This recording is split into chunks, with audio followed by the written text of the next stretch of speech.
Hello everyone, welcome to GGN. Today is Friday, June 29th, 2012, and I'm Darko. This is my website, ggnonline.com. There's a poll up there, you can check on it and vote how long until a drone kills the first American on American soil. So far, the majority are saying within the next year, followed by the next 2 years. You can follow GGN with your email address, also on YouTube, ddarko2012 and ddarko2013. And if you'd like to help, you can donate right there. So, and there's also a little news archive there. So, I'm ready to go here, and we're going to cover the economy. And the biggest news, of course, is Obamacare approved. It was kind of shelved for a while there, and now it's back from the dead. So, and a little bit of eugenics, because you have financial warfare, and then you have social warfare, you have eugenics, and it kind of all just is immersed, right, in the same global agenda. So it says here, Obamacare approved, IRS to force Americans to buy health insurance. It says it's a victory for Obama and a travesty for the middle class. The Supreme Court upheld Obama's health care mandate, empowers the IRS to begin to regulate America's health care by 2014. Expect IRS thugs armed with shotguns knocking at your door to fine you almost $700 a person or $2,000 per household for failure to purchase health insurance. If you fail to pay the outrageous fine, expect to be sued by the IRS. It says here that revised healthcare laws remove the penalty of almost $250,000 in imprisonment up to 5 years. It says here this ruling allows the federal government to force citizens to enter a contract with private corporations to buy health insurance. This is happening just days before the 4th of July, when Americans won its independence from British tyranny, and now we face the same tyranny today. It says here by 2014, all Americans will have to submit or face being fined and sued by the Internal Revenue Service. The American people are already struggling financially with record unemployment, inflation, and trillions of dollars in national debt. By the time health insurance becomes mandatory, the middle class will be financially bankrupt. This is the reason why the military and police are preparing for martial law in the U.S. streets, says because people will revolt against the system that has basically turned people into financial slaves. So it says here that they're conditioning Americans with checkpoints and speed traps, army drones to spy on us.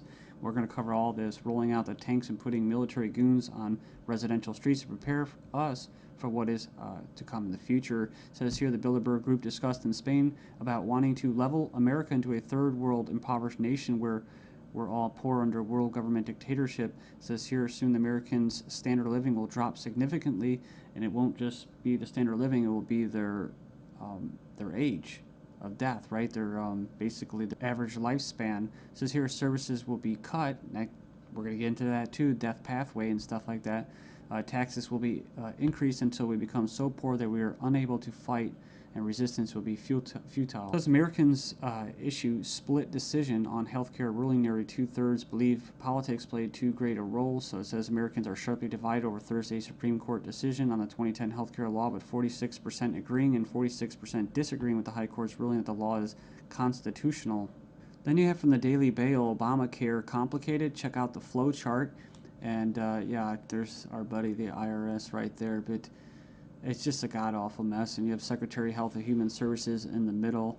All these different vested interests, all these different bureaucracies.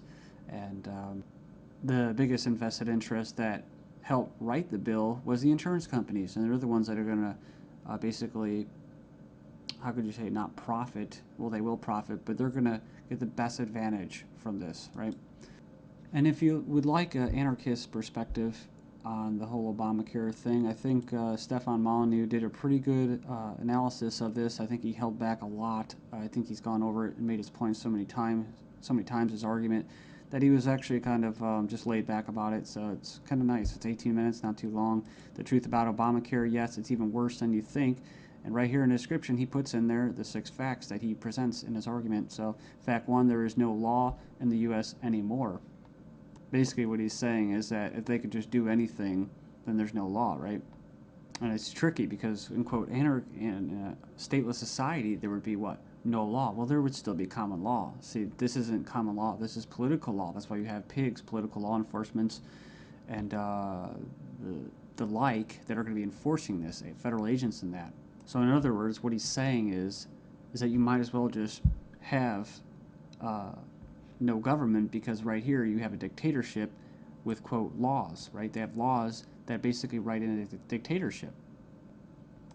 So we have here Obamacare is an admission that all previous government health care programs have failed. So, and this is true. I remember the recording, about Nixon and stuff like that, getting people on Medicaid. It doesn't really matter whether it's good or not.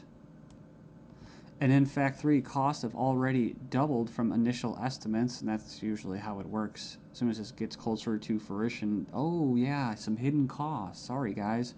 Fact 4, 70% plus of healthcare issues result from individual choice. So the thing about it, he's talking about smoking, drinking, eating basically a lot of bad food and stuff like that. You can actually help. But a lot of these people that are going to, quote, benefit from this are not going to be doing anything to help their own health, right? So it says here the inability to discriminate on pre-existing conditions is an essential driver of healthcare cost. So I think what he's saying there is it's not very free market. It says here that the fines for non-compliance are destined to rise enormously. We have 15 reasons why the Obamacare decision is a mind-blowing disaster for America. It was actually, it says here it was voted 5-4 decision to uphold the vote. And it says here, the bill, it says here the swing vote was Chief Justice John Roberts, who was appointed by George Bush, W. Bush. And not that you'd have any confidence in the judicial system as it stands, just based off past history and their track record. It says here, after the vote today, it is hard to have any faith in the U.S. Supreme Court. I guess they're saying because he was quote conservative. According to the Supreme Court, the federal government has the power to force you to buy private goods and services. And it goes on and says here that it's another step away from individual liberty, another step towards a nanny state. I hate that word.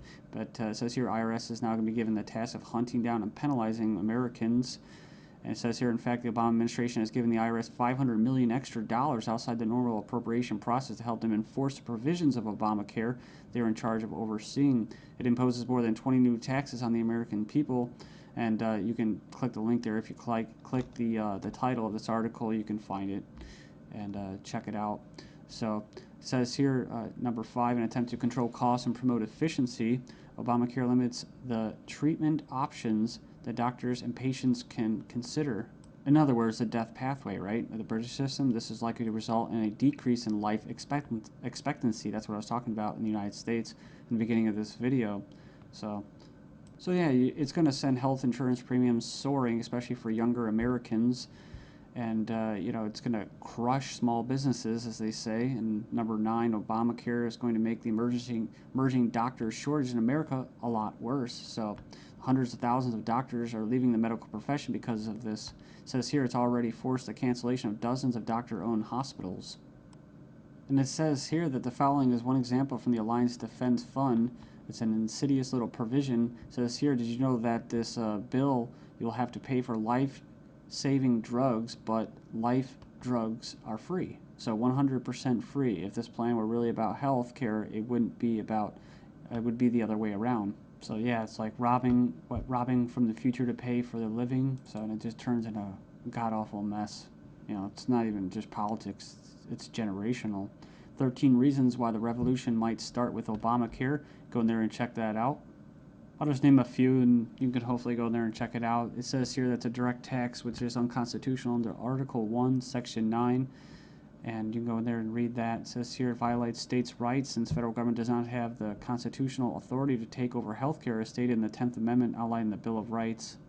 This mandate is involuntary servitude or slavery to big banks and insurance industries, neither slavery nor involuntary servitude except as punishment for a crime whereof the party shall be duly convicted. Basically, the 13th Amendment. So yeah, that's the federal government's 4th of July Independence Day present to Americans. It's pretty crazy. I mean, you think the timing of this was just happenstance? I bet it isn't. Let's just show you. Just give you a big middle finger right in front of your face.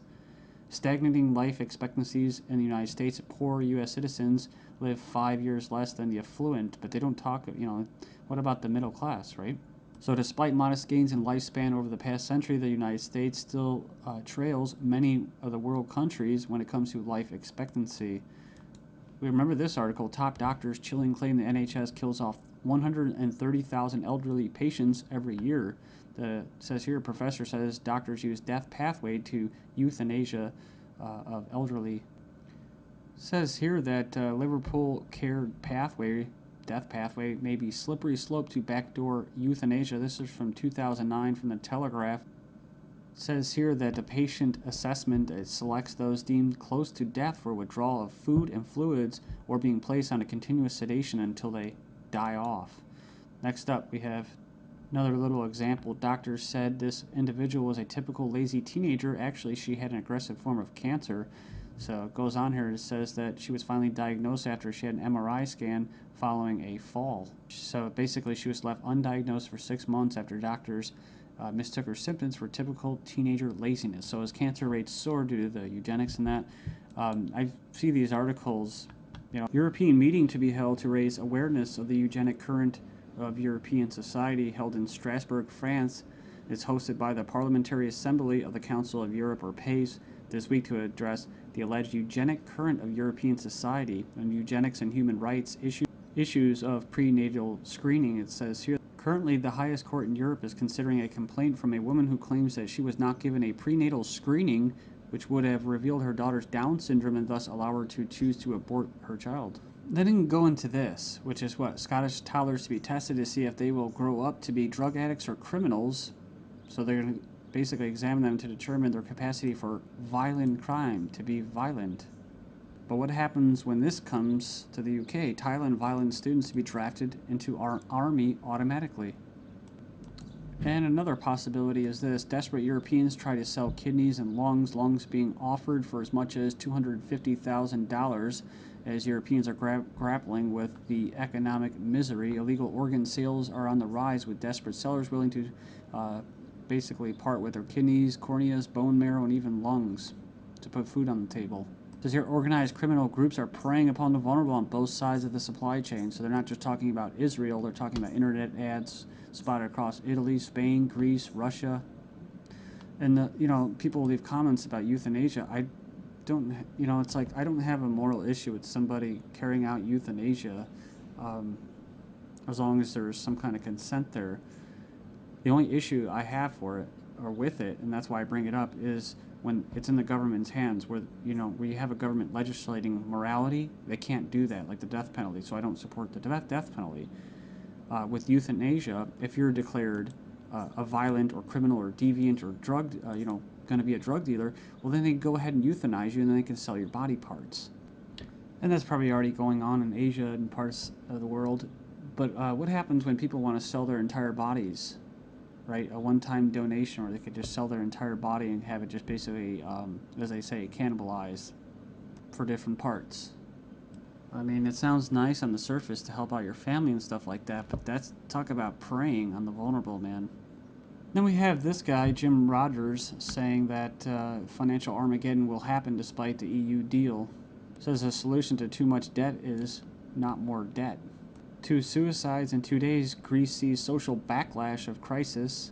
I guess basically they leapt to their death. One of them was a 70-year-old man who jumped from his flat after a court clerk stopped by to issue him an eviction notice on Friday. 17 reason to be extremely concerned about the second half of 2012. Look at this. The IMF research paper showed banking crisis is far more likely to start in September than any other month. It says here, Moody's downgraded the credit ratings of 15 major global banks. I guess this organization or website, Leap, issued a red alert to the global financial system for this fall. It says here they're warning that the second half of 2012 will represent a major inflection point for the global economic system.